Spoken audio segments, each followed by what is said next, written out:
వాక్యాన్ని ధ్యానించుదాం. రోమీలకు రాసిన పత్రిక 15వ అధ్యాయం 30వ వచనం నుంచి 32వ వచనం వరకు నేను చదువుతాను.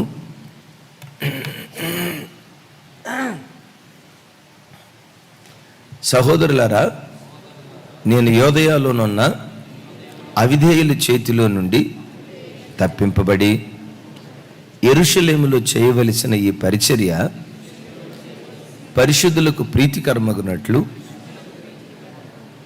నేను దేవుని చిత్తము వలన సంతోషముతో మీ వద్దకు వచ్చి మీతో కలిసి విశ్రాంతి పొందినట్లు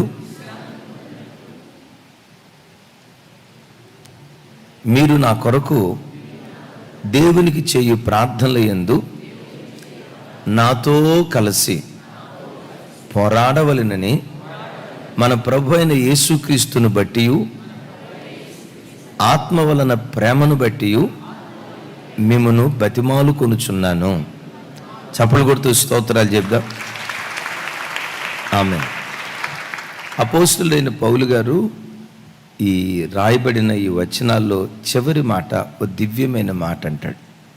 ప్రార్థనలో నాతో కలిసి పోరాడవలెనని మిమ్మల్ని బ్రతిమలాడుకుంటున్నాను అంటాడు.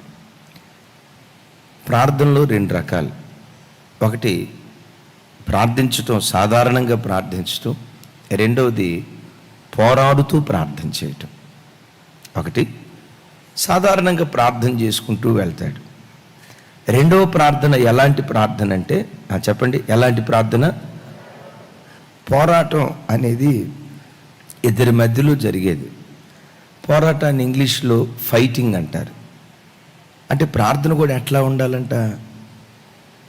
పోరాటం అంటే ఏమని చెప్పుకున్నాం? ఫైటింగ్. ఫైటింగ్ ఎట్లా ఉంటుంది? ఒకళ్ళ మధ్య జరిగిద్దా, ఇద్దరి మధ్య జరిగిద్దా?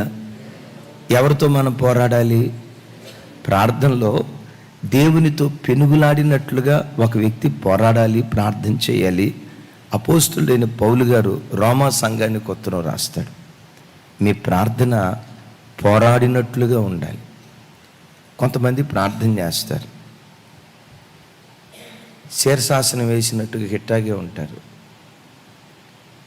పెదాలు కూడా కదులుతాయో లేదో యేసు ప్రభుకు ఒక్కడికే తెలుసు. శరీరం అస్సలు కదలదు. ఆ పొడి పొడి పెదవులతో నాజూగ్గా పాఠం అప్పచెప్పినట్టు ప్రార్థన చేస్తారు. అట్లా ఏమంటాడు తెలుసా? నీ ప్రార్థన ఎట్లుండాలంటే అది పోరాడినట్లుగా ఉండాలంటాడు. ఒక వ్యక్తి పోరాడేటప్పుడు శరీరపు అవయవాలన్నీ కదులుతాయా లేదా? చేతులు కదులుతాయా లేదా? అంటే ప్రార్థన చేసేటప్పుడు అవయవాలన్నీ కదలాలి, గద్దించినట్లుగా, పెనుగులాడుతున్నట్లుగా. పౌలు గారు అంటాడు, అయ్యా మీరు ప్రార్థన చేయటం కాదు, నాతో కలిసి ప్రార్థనలో పోరాడండి అంటాడు. అయ్యా ఇంతకీ ప్రార్థనలో ఏ ఏ విషయాల కొరకు పోరాడుతూ ప్రార్థన చేయమంటావు అయ్యా అంటే, నంబర్ 1, అవిధేయుల చేతిలో నుంచి నేను తప్పించబడినట్లుగా. చూడండి, అవిధేయుల చేతిలో నుంచి ఒకరిని తప్పించేది ఏది? ఒకసారి ఈ మాట ఆలోచించండి. పౌలు గారు సంఘాన్ని బ్రతిమలాడుకుంటున్నాడు, నా కొరకు ప్రార్థన చేయని. అయ్యా నీ కొరకు నువ్వు ప్రార్థన చేసుకుంటున్నావు కదా, నీ ప్రార్థన చాలదా? నా కొరకు నేను ప్రార్థన చేసుకుంటున్నాను, కానీ ఎందుకు అనేకుల ప్రార్థన నేను కోరుకుంటున్నాను అయ్యా అంటే, ద్వితీయోపదేశ కాండంలో చూస్తాం కదా, ఒక్కడు 1000 మందిని తరిమితే ఇద్దరు 10,000 మందిని తరుముతారు అంటాడు. Praise the lord. దైవజనమ, ఎప్పుడు సంఘానికి వచ్చినా ఒక అక్కతో ఒక చెల్లితో ఎప్పుడు మాట్లాడినా, అక్క మా కొరకు ప్రార్థన చేయండి, అన్న మా కొరకు ప్రార్థన చేయండి. నేను ఎప్పుడు మీతో చెప్తా కదా, నీ కొరకు హృదయపూర్వకంగా ప్రార్థన చేసే 10 మంది ప్రార్థనా పరులను నువ్వు సంపాదించుకుంటే నీ అంత భాగ్యవంతురాలు సంఘంలో మరొకరు ఉండరు. గట్టిగా చెప్పండి, చెప్పేదేదో. ఎవరిని సంపాదించుకోవాలి? నీతో కలిసి భోజనం చేసేవాళ్ళని కాదు, నీతో కలిసి చిట్చాట్ చేసేవాళ్ళని, ముసలమ్మ ముచ్చట్లలో మాట్లాడేవాళ్ళని కాదు. నీ కొరకు హృదయపూర్వకంగా కన్నీళ్లు విడుస్తూ ప్రార్థన చేసే 10 మందిని నువ్వు సంపాదించుకోగలిగితే, ఒక్కడు 1000 మందిని తరివితే ఇద్దరు 10,000 మందిని తరుగుతారు, 10 మంది ఆ లెక్కలన్నీ వస్తే ఎక్కడ ఎందుకుంటామన్నా అంటారా? 10 అంతలు రెట్టింపు అయిపోద్ది. పౌలు గారు మహాభక్తుడు సంఘాన్ని అడుగుతున్నాడు, నా కొరకు మీరు ప్రార్థన చేయండి. అయ్యా నీ కొరకు నువ్వు చేసుకుంటున్నావు కదా. చేసుకుంటున్నానయ్యా, మరి మా ప్రార్థన ఎందుకు అడుగుతున్నావు? 10 మంది కలిసి ప్రార్థన చేస్తే శక్తి 10 అంతలు రెట్టింపు అవటానికి దేవుడు కృప చూపిస్తాడు అన్నట్లుగా. ఇంతకు నీకు వచ్చిన సమస్య ఏంటంటే అవిధేయుల చేతిలో నుంచి నేను తప్పించబడాలి. పౌలు వాడబడుతున్న దినాల్లో ఎక్కడ దొరుకుతాడా చంపేద్దాం, ఎక్కడ దొరుకుతాడా చంపేద్దాం, ఎక్కడ దొరుకుతాడా చంపేద్దామని పౌలును చంపాలని కొంతమంది మనుషులు కపటంగా కుయుక్తి పన్ని ప్రయత్నం చేస్తూ ఉన్నారు. ఒకానొక సందర్భంలో ఆ ఇంటిని చుట్టుముట్టారు. సంఘబిడ్డలు ప్రార్థన చేయటాన్ని బట్టి కిటికీలో గుండా ఒక గంపలో పెట్టి పౌలును దించి వేరే ప్రాంతానికి తీసుకుని వెళ్ళిపోయినట్లుగా చూస్తూ ఉన్నాం. Praise the lord. చావవలసిన పౌలు ఆ క్షణంలో మనుషుల చేతిలో పడి చచ్చిపోవలసినటువంటి పౌలును అద్భుతం, వీరందరూ చేసిన ప్రార్థన మరణంలో నుంచి ఆ దైవజనుడిని దాటించింది, ఒక అద్భుతమైన దైవజనుడిగా నిలవబెట్టింది. యేసయ్యకి మహిమ కలుగును గాక.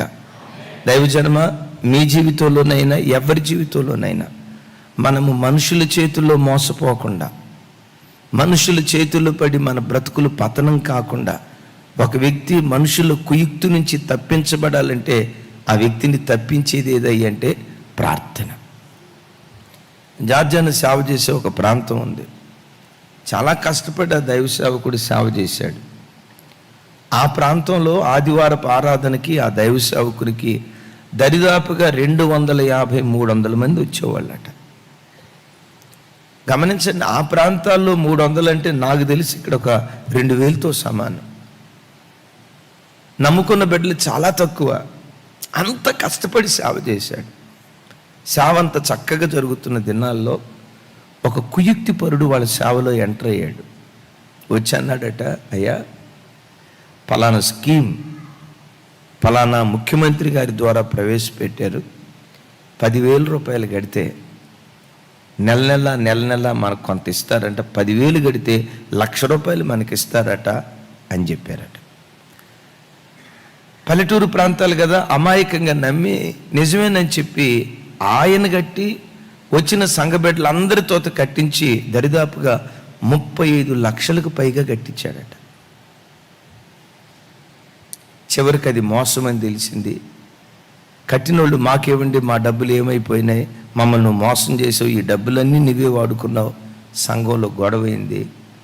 300 మంది ఉన్న సంఘం చివరికి 30 మంది కూడా లేక మందిరం నిర్మానుష్యం అయిపోయి, ఒకప్పుడు కళకళలాడుతున్నటువంటి మందిరం ఖాళీ అయిపోయి, మందిరం పరిచర్య పతనం అయిపోయిన తర్వాత ఆ బాధ తట్టుకోలేక ఆలోచించి పెరాలసిస్ స్ట్రోక్ వచ్చింది ఆ సేవకుడికి. ఈ మధ్య ఓ 10-15 రోజుల క్రితం నేను విన్న వార్త, కిడ్నీస్ ఫెయిల్యూర్ అయ్యి ఆ మంచి దైవ సేవకుడు చనిపోయాడట. దైవజనమా, నేను మీతో చెప్పే మాట, సంఘం ఆయన పిల్లలుగా మనం ఎప్పుడు ప్రార్థన చేస్తూ ఉంటే ఆ ప్రార్థన మోసకారుల చేతిలో మనం పడకుండా ఆ ప్రార్థన మనల్ని తప్పిస్తూ ఉంటుంది. Praise the Lord. మన పిల్లలు మోసకారుల చేతిలో పడకుండా, మన కుటుంబాలు మోసకారుల చేతిలో పడకుండా మనందరినీ తప్పించేది ఏది చెప్పండి? ప్రార్థన కాదు. అది చెప్పాలి. ప్రార్థన కాదు, పొడి పెదవులతో చేసే ప్రార్థన కాదు. నువ్వు ప్రార్థన చేసేటప్పుడు ఆ ప్రార్థన పోరాడుతున్నట్లు ఉండాలి, ఒక మనిషితో పెనుగులాడుతున్నట్లు ఉండాలి. నేనంట, యుద్ధ భూమిలో నిలవబడి పోరాడేవాడికి శరీరం బలహీనమే నేను కాదన్నా, కత్తి పట్టుకొని యుద్ధ భూమిలో నిద్రపోతాడా? చెప్పాలమ్మా, నవ్వుతారేంటి? కత్తి పట్టుకొని యుద్ధ భూమిలో నిద్రపోతాడా? ఒకడు నిద్రపోతే శత్రువు వచ్చి కసక్ ఏం చేస్తాడు? ముద్దు పెట్టుకుంటాడా? కస పొడిచి వదిలిపెడతాడు. యుద్ధ భూమిలో నిలవబడిన తర్వాత నిజంగా వాడికి యుద్ధం చేయాలని కసి ఉంటే, ఆ పోరాట పటిమే గనక వాడుకుంటే ఆవలింత రాదు, నిద్రమత్తు రాదు. ఆ మధ్య పాకిస్తాన్కి మన భారతదేశానికి క్రికెట్ మ్యాచ్ జరుగుతుంది. అన్న మీకెట్టా తెలుసు అని నన్ను అడగొద్దు, పేపర్లో చూస్తూ ఉంటాం, లేకపోతే ఎవరో మీలాంటి భక్తులు ఎవరో వాట్సాప్ పంపిస్తూ ఉంటారు. మొత్తానికి చూసాం. విషయం ఏంటో తెలుసా, పాకిస్తాన్కి భారతదేశానికి మ్యాచ్ మహా రంజుగా జరుగుతూ ఉంటే ఓడిపోతామా గెలుస్తామా, ఓడిపోతామా గెలుస్తామా, ఓడిపోతామా గెలుస్తామని అంత తగ్గఫరుగా జరుగుతూ ఉంటే ఆ వెనక కీపింగ్ చేస్తున్నటువంటి పాకిస్తాన్ దేశపు కెప్టెన్ కీపింగ్ చేస్తూ ఆవలిస్తూ ఉన్నాడంట. ఆవలింతలు మనిషికి వస్తాయా రావా? ఆట ఇంత తగ్గఫరుగా జరుగుతూ ఉంటే ఆవలిస్తూ ఉండేసరికి అసలు ఈడేం కెప్టెన్, ఈడికి అసలు పోరాట పట్టిముందా లేదా? అరే మ్యాచ్ ఎంత తగ్గఫరుగా జరుగుతూ ఉంటే వీడికి ఎట్లా ఆవలింత వచ్చింది, అసలు వీడు కెప్టెన్కే అన్ఫిట్ అని చెప్పి అద్భుతం తెలుసా, ఆవలించినందుకు కెప్టెన్ పదవి పోగొట్టుకున్నాడండి. ఎందుకు చెప్పండి? పోరాట భూమిలోకి దిగిన తర్వాత డూ ఆర్ డై, చావో రేవో తేల్చుకుంటాడు. కానీ ఆవలింత అసలు వాడి దగ్గరకు ఉండదు. అట్లాగని దైవజనమ, నేను మీతో చెప్పే మాట ఏంటంటే, నువ్వు గంట ప్రార్థన చేసిన నీ ప్రార్థన ఎట్లుండాలో తెలుసా? పెనుగులాడుతున్నట్లుగా ఉండాలి. ఎవరితో ఈ పెనుగులాట? చెప్పాలి, ఎవరితో ఈ పెనుగులాట? ఎప్పుడు నువ్వు ప్రార్థన చేసావంటే ఏ క్షణంలోనైనా, నేను ఎప్పుడు చెప్తా కదా, హుస్సేన్ సాగర్లో బుద్ధుడిలాగా ఎట్లా ఉండొద్దు అసలు. ఎప్పుడు అనారోగ్యం ఉండి, బలహీనత ఉండి, మోకాళ్ళు నొప్పి ఉండి, ఇప్పుడు మెడ నొప్పి వాళ్ళు ఉన్నారు. మెడ నొప్పి వాళ్ళు ఇట్లా ప్రార్థన చేయమంటే చేయగలుగుతారా? సో వాళ్ళ బలహీనత వేరు. మోకాళ్ళు నొప్పి ఉన్న వాళ్ళు ఇట్లా కదలమంటే కదులుతారా? నీకు దేవుడు మంచి ఆరోగ్యం ఇచ్చిన తర్వాత శరీరం అంతా కదులుతూ అది ఒక పోరాట భూమిలాగా ఉండును గాక. ఎందుకయ్యా ఇట్లా పోరాడుతూ ప్రార్థన చేయాలంటే, మేము చేసే పరిచర్య యెరూషలేములో ఉన్న పరిశుద్ధులకు ప్రీతికరంగా ఉండునట్లు. అంటే ఈ మాటలో ఉన్న అర్థం ఏంటంటే, నువ్వు పోరాడుతూ చేసే ప్రార్థన నువ్వు చేసే పనిని ప్రీతికరంగా మారుస్తుంది. Praise the Lord. నువ్వు ఏ పనైనా చేయగాక ఆ పని దేవుని దృష్టికి మనుషుల దృష్టికి ఆమోదయోగ్యంగా, మరొక మాటలో చెప్పాలంటే పోరాడుతూ నువ్వు చేసే ప్రార్థన నీ పని నీకు ప్రతిఫలం ఇచ్చేటట్లుగా చేస్తూ ఉంది. ఓసారి గొప్ప దైవజనుడు డిఎల్ మూడీ గారు తను సముద్రంలో ప్రయాణమై వెళ్తూ ఉంటే ఆ ఓడకు ఒక మూలన మంట అంటుకుందట, నిప్పు అంటుకుందట. కొంతమంది వచ్చి అన్నారట, అయ్యా ఓడకు నిప్పు అంటుకొని ఉంది, మనం ఆ మూలకెళ్ళి ప్రార్థన చేద్దాం రండి అన్నారంట. ఏం చేద్దామన్నారు? నిప్పు అంటుకుంటే ఏం చేయాలి? ప్రార్థన చేయాలా? ఇల్లు తగలబడుతుంది, ఏం చేయాలి? ఆర్పాలా? నిప్పు అంటుకొని ఓడ తగలబడుతుంది. వాళ్ళు అన్నారు మూలను కూర్చొని ప్రార్థన చేద్దాం రండి అన్నారు. ఆయన అన్నాడు, ప్రార్థన చేస్తాం, మంటలు అర్పుదాం రండి. ఏమన్నాడు? అర్పుదాం. అయితే ప్రార్థన చేస్తూ మంటలు అర్పుదాం రండి, ప్రార్థన చేస్తూ మంటలు అర్పుదాం రండి అని చెప్పి వాళ్ళు నిలవబడి ప్రార్థన చేస్తూనే ఉన్నారు. ప్రార్థన చేస్తూ నీళ్లు పోస్తూ ఉన్నారు, మంటలు అర్పుతూ ఉన్నారు. అప్పుడు అడిగారంట, ఎందుకయ్యా ప్రార్థన చేస్తూ పని చేయించావంటే, ఒక పని ప్రార్థన చేస్తూ పని చేస్తే ఆ పని ఫలభరితంగా మారటానికి దేవుడు కృప చూపిస్తాడు. దైవజనమా మీరు గమనించండి, ఒక పని ఉంది 8 గంటల్లో అయిపోయే పని. అబ్బా ఈరోజు 8 గంటల పని ఉంది, ఈరోజు ప్రార్థన చేసుకోకపోతే ఏమైందిలే, ముందు పని పూర్తి చేసుకుందాంలే అని నువ్వు ఆ పనికి దిగేవనుకో, దానిలో ఉన్న అద్భుతం ఏంటో తెలుసా? 8 గంటల్లో అయిపోవలసిన పని 16 గంటలైనా పూర్తి కాదు, తరువాయి భాగం రేపు అన్నట్టు ఉంటుంది. వింటారా? అయితే 8 గంటల పని, ప్రభా పని చేస్తూ ప్రార్థన చేస్తాను, ముందు ప్రార్థనకు ప్రాధాన్యత ఇస్తాను, ఆ తర్వాత పని చేస్తానని నువ్వు ప్రార్థన చేసి పనికి దిగితే దేవుడు చేసే అద్భుతం ఏంటో తెలుసా? 8 గంటలు అయ్యే పని ఏమా 8 గంటలు పట్టే పని 4 గంటల్లోనే పూర్తి అయ్యేటట్లుగా దేవుడు కార్యం చేస్తాడు. అన్నా అక్కడ బోరేయాలా, అర్జెంటు, ఈరోజు ప్రార్థన చేయకపోతే ఏమైపోయిందిలే, వాళ్ళు అర్జెంట్ అంటున్నారు, ముహూర్తం అంటున్నారు, పర్వాలేదు ఈరోజు ప్రార్థన చేయకపోతే ఏమైపోయిందిలే అని చెప్పి అడావుడిగా బండి స్టార్ట్ చేసామనుకోండి అన్న, మార్గ మధ్యలో పంచర్ అయిపోద్ది. దాన్ని రిపేర్ చేసి కొంచెం ముందుకు వెళ్ళేసరికి ఇంకో టైర్కి పంచర్ అయిపోద్ది. దాన్ని రిపేర్ చేసి ఇంకొక ముందుకు వెళ్ళేసరికి మూడో టైర్కి పంచర్ అయిపోద్ది. అప్పుడు ఏసు రక్తమే జయం, ఏసు రక్తమే జయం అని అక్కడికి తీసుకెళ్ళిన తర్వాత అద్భుతం, ఆ ఇంజన్లో ఏదో ఒకట వైరు లూజ్ అయిపోద్ది. ఎక్కడ ఏ ప్రాబ్లం ఉందో అర్థం కాక జుట్టు బీక్కునేసరికి 4 గంటలు అయిపోద్ది. అప్పుడు అనుకుంటాం, అరే రే రే రే అక్కడే ఒక 10 నిమిషాలు ప్రార్థన చేసుకొని వస్తే ఈ బాధ అంతా ఉండేది కాదు కదా అంటాడు. యెరూషలేములో మేము చేయబోయే పరిచర్య పరిశుద్ధులకు ప్రీతికరముగా ఉండునట్లు ఏమన్నాడు చెప్పాలి తర్వాత మాట. ప్రీతికరంగా ఉండునట్లు ఏమన్నాడు? ఏం చేయమన్నాడు? ప్రార్థన చేయమనలా, అది చెప్పాలి. ఎట్లా ప్రార్థన చేయమన్నాడు? పోరాడుతూ దేవుని సన్నిధిలో ప్రార్థన చేయని. నేను పోరాడుతున్నాను. సేవకుడు పోరాడాలి, విశ్వాసుల్ని పోరాడమనాలి. నేను గురకలు పెట్టి నిద్రపోతా, మీరు పోరాడండి. కుదరదు. సేవకురాళ్ళు పోరాడాలి, విశ్వాసులు పోరాడాలి. చేయి కలిపితే శబ్దం వచ్చినట్లు పోరాడే ప్రార్థన పరులు కలిసినప్పుడు శక్తి ఉత్పన్నమవటానికి దేవుడు కార్యం చేస్తాడు. ఆ సంఘం ద్వారా ఎలాంటి భీకర కార్యాలైనా దేవుడు జరిగిస్తాడు. 3వ మాట అంటాడు, దేవుని చిత్తము వలన నేను మీ మధ్య కూర్చున్నట్లుగా, నేను మీ మధ్యకు రావటానికి దేవుడు అనుకూలతలు తెరిచినట్లుగా నా కొరకు ప్రార్థన చేయండి అంటాడు. పౌలు గారు ఇంకా అప్పటికి రోమా పట్టణానికి సువార్త పని నిమిత్తం వెళ్ళలేదు. అందరు చెప్పాలి మాట, వెళ్ళలేదు కాబట్టే నేను మీ వద్దకు వచ్చినట్లుగా నా కొరకు మీరు గమనించండి. తాను వెళ్ళక మునిపే నేను మీ వద్దకు వచ్చేటట్లుగా నా కొరకు ఏం చేయమన్నాడు?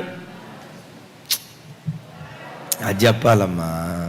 మళ్ళా మీరు ప్రార్థన నన్ను ఇబ్బంది పెడితే అట్ట అమ్మ లావణ్య చెప్తాలి. ఏం చేయమన్నాడు? పోరాడుతూ ప్రార్థన చేయమన్నాడు. పౌలు గారు ఈ అధ్యాయంలో పై వచనాల్లో ఏమంటాడంటే, రోమా సంఘమా, ఈ స్పెయిన్ దేశపు ప్రాంతంలో అన్ని ప్రాంతాల్లో నేను సువార్త ప్రకటించాను. ఇక నేను సంచరించవలసిన స్థలము లేదు. నేను ఈ ప్రాంతంలో ఇక తిరిగి పలానా చోటుకు వెళ్ళి సేవ చేయాల్సినటువంటి స్థలాలు లేవు. నేను అన్ని ప్రాంతాలు సంచరించా, ఇక అయిపోయింది కనుక నేను రోమా పట్టణానికి వస్తున్నాను అంటాడు. అమ్మా, మీరు మా కొరకు ప్రార్థన చేసేటప్పుడు, మేము దేవుని ఎదుట నిలవబడి వాక్యం ప్రకటించేటప్పుడు, మేము మాట్లాడేటప్పుడు మా నోట కూడా ఉండాల్సిన మాట ఏంటో తెలుసా? హైదరాబాద్ పట్టణంలో ఇక మేము సేవ చేయాల్సిన ప్రాంతాలు లేవు. అన్ని ప్రాంతాల్లో దేవుని వాక్యం ప్రకటించాం. మా తెలంగాణ రాష్ట్రంలో ఈ ప్రాంతంలో సువార్త ప్రకటించలేదు అని చెప్పుకోవటానికి వీలు లేకుండా అన్ని ప్రాంతాల్లో దేవుని వాక్యం ప్రకటించాం. యేసు నామం పేరిట భారతదేశంలో మనం సువార్త ప్రకటించని ప్రాంతం ఒక్కటి కూడా ఉండకుండును గాక. అంటే ఆ స్థలాలు తీసేయమని కాదండోయ్, హఠ ప్రార్థన చేశారు గాక. అంటే ప్రతి గడ్డ మీద మనం అడుగుపెట్టే భాగ్యం దేవుడు అనుగ్రహించాలి. ప్రతి గడ్డ మీద అడుగుపెట్టే భాగ్యం దేవుడు అనుగ్రహించాలి. ఆ భాగ్యం దేవుడు అనుగ్రహించాలంటే మనం ఏం చేయాలి? అది ఎట్లా ప్రార్థన చేయాలి? ఇప్పుడు పౌలు గారు, నేను రోమా పట్టణానికి రాబోతున్నాను, వచ్చేటట్లుగా ప్రార్థన చేయండి అన్నాడు. మిమ్మల్ని అడుగుతా, పౌలు గారు ఆ తర్వాత రోమా పట్టణానికి వెళ్ళి వాక్యం ప్రకటించాడా లేదా? ఏం అక్కలు చెప్పరండి. ప్రకటించాడా లేదా? సో రోమా పట్టణానికి వెళ్ళేటప్పుడు ఏ మార్గం గుండా వెళ్ళాడు? విమాన మార్గం గుండానా, బస్సు మార్గం గుండానా, బుల్లెట్ వేసుకొనా, కారు వేసుకొనా? సముద్ర మార్గం గుండా యెరూషలేము నుంచి తాను ప్రయాణమై వెళ్ళేటప్పుడు మధ్యధరా సముద్రంలో పౌలు గారి వాడ ఏమైంది? బ్రద్దలైనప్పుడు ఏం కావాలా? నట్టనడి సముద్రాన ఓడ బ్రద్దలైనప్పుడు వాళ్ళందరూ చనిపోవాలా. కానీ అద్భుతం తెలిసే పౌలు అంటాడు, అయ్యలారా, ఓడ బ్రద్దలు కాబోతుంది, ఎవ్వరూ భయపడద్దు, మన తల వెంట్రుకల్లో ఒక్కటి కూడా రాలదు, మనందరూ నిశ్చయముగా మనమందరూ నిశ్చయముగా రోమా పట్టణానికి చేరతాం. ఆ రోమా పట్టణానికి వెళ్ళి నేను నిలవబడి దేవుని వాక్యం ప్రకటిస్తాను, మనలో ఒక్కరు కూడా నశించరు. ఆయన చెప్పినట్లుగానే అందరూ సురక్షితంగా గమ్యస్థానానికి ఆయనకి చేరారు. ఎందుకో తెలుసా? తాను ప్రయాణం ప్రారంభించక మునిపే రోమా సంఘబిడ్డలు తన కొరకు ప్రార్థన చేశారు. చప్పలు కొడితే యేసయ్యకు స్తోత్రాలు చెప్దాం. ఈ మాట సరే చదివితేనే బాగుంటుంది. అపోస్తుల కార్యాలు చూడండి ఒకసారి.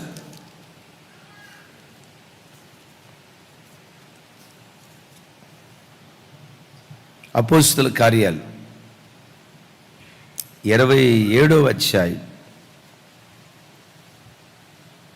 37వ వచనం నేను చదువుతాను. ఓడలో ఉన్న మేమందరము 276. 41వ వచనం. 2 ప్రవాహములు కలిసిన స్థలమందు చిక్కుకొని ఓడను మెట్ట పట్టించిరి. అందువలన అవిని కూరుకొని పోయి కదలకయుండెను. అమరము ఆ దెబ్బకు బ్రద్దలైపోసాగెను. సరే, బ్రద్దలైపోయింది. 44వ వచనం చివరి భాగం.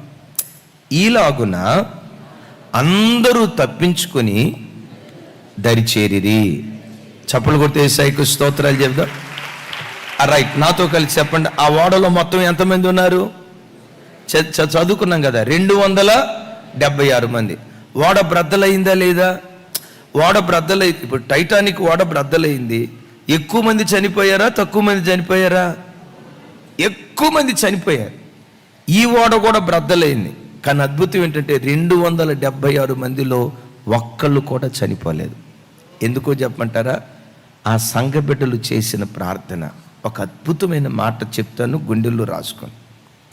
ఈరోజు నువ్వు చేసిన ప్రార్థన రేపటి కాలంలో నువ్వు ఎదుర్కొనే ప్రతి శోధన నుంచి నిన్ను తప్పిస్తూ ఉంటుంది. ఓడ బ్రద్దలు కాక మునిపే వాళ్ళ ప్రయాణం కొరకు రోమా సంఘస్థులు ఏం చేశారు? చెప్పాలి ఏం చేశారు? పోరాడుతూ ప్రార్థన చేశారు. ఇంకా ఓడ ప్రయాణం స్టార్ట్ కాలేదు. ఓడ ప్రయాణానికి టికెట్ కొనలేదు. ఆ ఓడ ప్రయాణాన్ని గురించిన ఆలోచనే ప్రారంభం కాలేదు. ప్రారంభం కాకమునిపే వాళ్ళు ప్రార్థన చేశారు. గనక వాళ్ళు చేసిన ప్రార్థన 276 మందిలో ఒక్క వ్యక్తి తల వెంట్రుకు కూడా రాలకుండా కాపాడుతూ వచ్చింది. పౌలు రోమా పట్టణానికి వెళ్ళాడు, దేవుని కార్యాన్ని జరిగించాడు. కారణం ఏంటంటే పౌలు ఎట్లా ప్రార్థన చేశాడు? కొంచెం గట్టిగా. ఎట్లా ప్రార్థన చేశాడు? సంఘాన్ని కూడా ఎలా ప్రార్థన చేయమంటున్నాడు? పోరాడుతూ ప్రార్థన చేయండి అంటున్నాడు. బైబిల్లో పోరాడుతూ ప్రార్థన చేసిన మరొక భక్తుడు ఉన్నాడు. ఆ ఒక్కటి చదివి ప్రార్థన చేస్తాను. చూడండి, కొలస్సీలకు రాసిన పత్రిక 4వ అధ్యాయం 12వ వచనం. 12వ వచనం. మీలో ఒకడును క్రీస్తు యేసు దాసుడునైన ఎపఫ్రా మీకు వందనములు చెప్పుచున్నాడు. మీరు సంపూర్ణులను, ప్రతి విషయములో దేవుని చిత్తమును గూర్చి సంపూర్ణాత్మ నిశ్చయిత గలవారునై నిలకడగా ఉండవలనని ఇతడు అప్పుడప్పుడు అది చెప్పాలా, ఇతడు అప్పుడప్పుడు మీ కొరకు ప్రార్థన చేయుచున్నాడు. ఏం చేస్తున్నాడంట? అమ్మ నా వైపు చూడండి తల్లి, శరీరం బలహీనమే పాపం, నేను కాదన్నా కానీ ఎట్లా ప్రార్థన చేస్తున్నాడట? మీలో ఒకడు. మీరు కూడా ఎట్లాంటి సాక్ష్యం పొందుకోవాలంటే, మీలో ఒక తల్లి, మీలో ఒక అన్న, మీలో ఒక అక్క, మీలో ఒక తమ్ముడు ఏం చేస్తున్నాడు? ఆ తమ్ముడు ప్రార్థనలో పోరాడుచున్నాడు అంటాడు. దేని కొరకు పోరాడుతున్నాడు అయ్యి అంటే, పౌలు గారు అక్కడ అంటాడు, మీలో ఒకడు మీ కొరకు ప్రార్థనలో ఎలా పోరాడుతున్నాడు. దేని కొరకు పోరాడుతున్నాడు అయ్యి అంటే, మీరు సంపూర్ణులు కావాలని. ఆమేన్. ఇప్పుడు నేను మిమ్మల్ని అడుగుతా, సంఘానికి సంపూర్ణత ఎలా వస్తుంది? పరిశుద్ధతలో పరిపూర్ణత పోరాడే ప్రార్థన ద్వారా వస్తుంది. ప్రేమలో పరిపూర్ణత పోరాడే ప్రార్థన ద్వారా వస్తుంది. దైవజనమ, సంఘం ఎందుకు దేవుని సన్నిధిలో పోరాడుతూ ప్రార్థన చేయాలంటే, యవనస్తుల్లో ఉన్న అపవిత్రత తొలగించబడుతుంది ప్రార్థన ద్వారా. సంఘ బిడ్డల్లో ఉన్న మాలిన్యం తొలగించబడుతుంది ప్రార్థన ద్వారా. ఒక మాట మీకు గుర్తుకు తెస్తాను. అపోస్తుడైన పౌలు గారు భోజనం చేసేటప్పుడు, మీరు ప్రార్థన చేసుకొని భోజనం చేయండి, దాని ద్వారా ప్రతిదీ పవిత్రపరచబడుతుంది అన్నారా లేదా? చెప్పాలి. ప్రార్థన ద్వారా ఏమైపోతుందట? నేనంట, ప్రార్థన ద్వారా తినే భోజనమే పవిత్రపరచబడితే మనిషి ఇంకెంత నిశ్చయంగా పవిత్రపరచబడతాడో కదా. దైవజనమా, నీకైనా నాకైనా సంపూర్ణత రావాలంటే యేసుక్రీస్తు సంపూర్ణతకు సమానమైన సంపూర్ణత, యేసుక్రీస్తు స్థాయికి సంఘం ఎదగాలంటే సంఘం ప్రార్థనలో ఏం చేయాలి? చెప్పాలి. సంఘం ప్రార్థనలో ఏం చేయాలి? ఏ సంఘం అయితే, ఏ వ్యక్తి అయితే ప్రార్థనలో పోరాడతాడో ఆ సంఘం క్రీస్తు సంపూర్ణతకు సమానమైన సంపూర్ణత కలిగి స్వతంత్రించుకోవటానికి దేవుడు కృప చూపిస్తాడు. అందుకని పౌలు గారు ఓ చోట అంటాడు కదా, ఓ స్థలంలో మాట్లాడుతూ ఇలా అంటాడు, గలతీ సంఘమా, క్రీస్తు సారూప్యము మీలో ఏర్పడినట్లుగా మరలా నాలో ప్రసవ వేదన కలుగుతుంది. అంటే ప్రసవ వేదనతో కూడుకున్న ప్రార్థన ద్వారా సంఘంలో ఏం కలుగుతుంది? చెప్పాలమ్మా. ఎవరి సంపూర్ణత? యేసుక్రీస్తు ఎట్టివాడు. యేసుక్రీస్తు గొడవలు మారేవాడా? ఆ సంఘంలో గొడవలు ఉండవు. యేసుక్రీస్తు పెత్తనాన్ని కోరుకునేవాడా? ఆ సంఘంలో పెత్తనాలు ఉండవు. యేసుక్రీస్తు పాపం కలిగిన వాడా? కాదే, ఆయన పరిశుద్ధుడే. సంఘానికి వచ్చే బిడ్డల్లో కూడా యవ్వన బిడ్డలైనా, నడి వయసులో ఉన్న బిడ్డలైనా పవిత్రులుగా బ్రతకటానికి కృప చూపించేది చెప్పాలి. అందుకని అంటాడు, నాతో కలిసి మీరు పోరాడండి. అదిగో ఎఫ్రా ఉన్నాడు చూసారా, అతడు మీ కొరకు పోరాడుతున్నాడు. దేని కొరకు పోరాడుతున్నాడంటే మీరు సంపూర్ణులు కావాలని. సంఘంలో కూడా ప్రభువా భౌతికంగా ఆశీర్వదించమనే కాదు, మీ సారూప్య సౌందర్యం మా సంఘంలో ప్రతి బిడ్డలో ఏర్పడాలయ్యా, పరిశుద్ధతలో పరిపూర్ణత ప్రతి బిడ్డకు కలగాలయ్యా అని సంపూర్ణత కొరకు మనం పెనుగులాడేవారిగా ఉందుముగాక. చెప్పండి. దేని కొరకు పెనుగులాడాలి? మరొకసారి, దేని కొరకు పెనుగులాడాలి? నీ గుణాలు మాలో ఏర్పడాలయ్యా, నీ స్వభావాలు మాలో ఏర్పడాలయ్యా. భూమి మీద నువ్వు ఎట్టివాడిగా బ్రతికావో మేము అట్టివారిగా మీ కొరకు బ్రతకాలయ్యా. ఆ సంపూర్ణత కొరకు పెనుగులాడుదుముగాక. తర్వాత మాట ఏమంటాడంటే, మీరు సంపూర్ణులను ప్రతి విషయములో దేవుని చిత్తమును గూర్చి. మనం ప్రార్థనలో పోరాడితే మన స్వచిత్తం సిలువ వేయబడుతుంది, దేవుని చిత్తం నెరవేర్చబడుతుంది. ఈ ఒక్క మాట, ప్రతి మాట గుండెల్లో పెట్టుకోండి, ఈ మాట గుండెల్లో మరి ఎక్కువగా పెట్టుకోండి. నేను ఎప్పుడూ చెప్తాను, ఒక మనిషి తన బ్రతుకులో 99 రైట్ డెసిషన్స్ తీసుకొని ఒక్క తప్పటడుగు వేస్తే ఆ ఒక్క తప్పటడుగు మనిషి జీవితాన్ని పతనం చేసేస్తుంది. ఏమే రైట్? అవును కదా. ఈ మాట బైబిల్లో అబ్రహామయ్య జీవితంలో నెరవేరింది. అబ్రహామయ్య ప్రతిదీ నంబర్ వన్ స్టెప్స్ చేశాడు. ఒకే ఒక్క తప్పటడుగు. ఏంటి మీకు తెలుసా? తప్పటడుగు సూపర్ వేసిన తప్పటడుగు. ఇప్పుడు కూడా యుద్ధం జరుగుతుందమ్మా. గాజాకి, ఇజ్రాయేల్ దేశానికి యుద్ధం పెట్టింది ఎవరు అనుకుంటున్నారు? అబ్రహామయ్య కాదు, మీరేనమ్మా. శారమ్మ తల్లి అందే, సొక్కలు చూపించావయ్యా నాకు చాలు.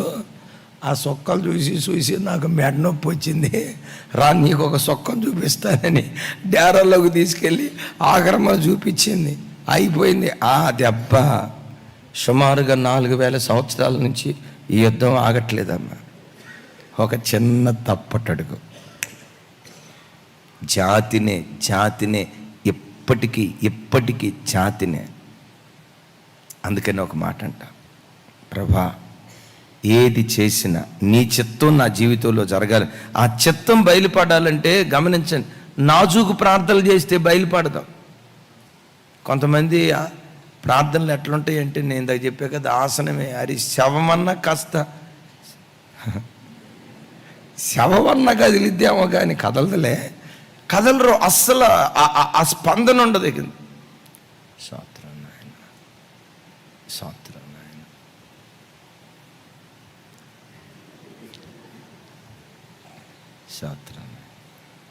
ఇక ఇంతే. యుద్ధం చేసేవాడు ఎట్టుంటాడు చెప్పాలి.